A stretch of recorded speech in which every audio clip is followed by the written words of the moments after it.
Hi guys, we've got the Moken USB-C adapter for MacBook Pro and the MacBook Air.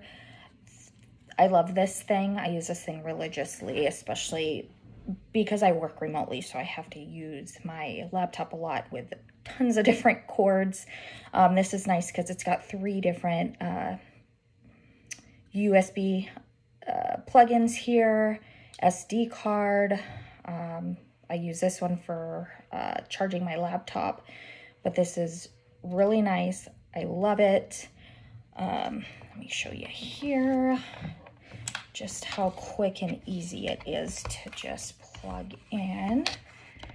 So I just plug into the 2 here on the sides. Boom, it's plugged in.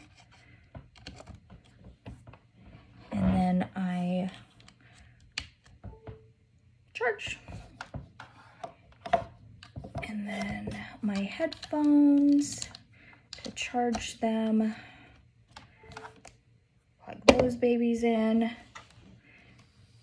And I've still got quite a few different ports I can use. Again, I love this thing. I bring it with me everywhere in my laptop bag because you never know what you're gonna need to plug in wherever you go. It's great. Super lightweight, super easy, plug in and out.